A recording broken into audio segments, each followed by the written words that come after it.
Makanya kalau misalkan tadi mengutip Al-Ghazali misalkan ya Al-Ghazalinya yang kita pertengahan, coba yang akhirnya yang Munkid gitu. Dalam kitab Munkidnya Al-Ghazali itu kan beliau menyesali cara beliau mencari Tuhan itu dengan menggunakan pendekatan rasional. Dalam Munkid itu dijelaskan pendekatan indrawi itu ternyata gagal untuk memahami Tuhan. Beliau menjelaskan tentang misalkan atau yang saya biasa terjemahkan itu adalah misalkan ada pesawat kecil kan kelihatannya padahal jauh, artinya indrawi terbatas oleh jarak gitu. Kemudian beliau nyari-nyari lagi definisi cara untuk cara rasional. Oh, berarti cara rasional itu adalah 3, tidak mungkin lebih daripada 6. Misalkan begitu kan, itu rasional. Nah, tapi beliau mengingkari sendiri, oh iya saya bertobat dari pernyataan-pernyataan seperti itu. Karena pada akhirnya saya memahami jalan terbaik untuk memahami Allah Subhanahu wa taala dengan cara silahkan baca bukunya Munkid Minad Dhalal. Dibaca referensi aslinya gitu loh, jangan buku terjemahan. Langsung Pak, saya bacakan referensi aslinya nih. Munkid Minad Dhalal ya.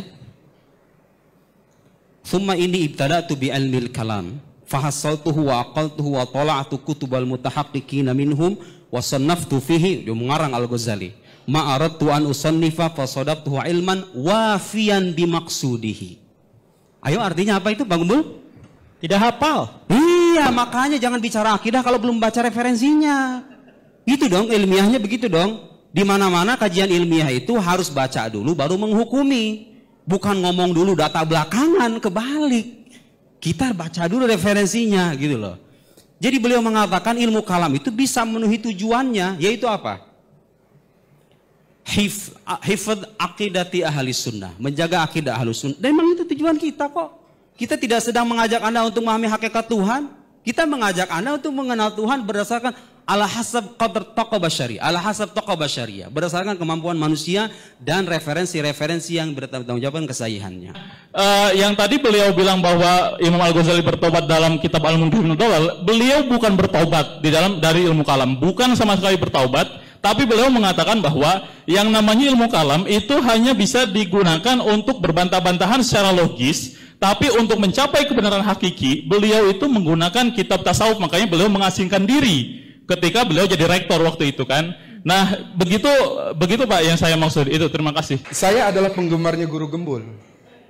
Karena secara fisik kami sama.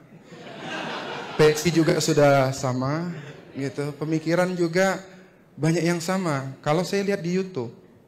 Tapi hari ini saya mendengar Guru Gembul nih, saya jadi bodoh banget. Belajar mantik saya di pesantren itu hilang semua. Jadi saya harus bilang apa sama Guru Gembul saya tidak tahu. Tapi Guru Gembul saya terima kasih banyak. YouTube antum itu membuat saya lebih pintar. Tapi jujur, hari ini saya merasa bodoh banget. Ya, gugur semua yang saya pelajari di pesantren. Ya, yang saya belajar tentang ilmu logika, ilmu mantik itu gugur semua. Ya, bagaimana kemudian membuktikan Guru Gembul ada di sini? Saya lihat, saya baca diskusi itu, ada diskusi pamflet di rumah saya 2 hari yang lalu. Ya, itu saya sudah bisa punya perasaan dan pemikiran bahwa Guru Gembul ada. Nggak perlu dilihat Guru Gembulnya. 2 hari yang lalu, saya lihat pamflet di HP saya bahwa ada diskusi terbuka. Itu sudah membuktikan bahwa apa? Iyalah, lihat itu ya. Seorang Medan ya. Jadi udah itu Guru Gembul sudah ada. Tapi Guru Gembul saya terima kasih banget. Ustadz Nuruddin, saya terima kasih banget dengan ilmunya. Tapi jangan terlalu serius banget. Saya lihat antum serius banget kayaknya untuk hal ini. Ya, dibina aja terus, kami pesantren ini butuh ke orang-orang kayak antum. Secara khusus saya meremehkan diskusi kali ini. Kenapa? Bukan karena meremehkan Pak Nuruddin, tapi meremehkan Kiera.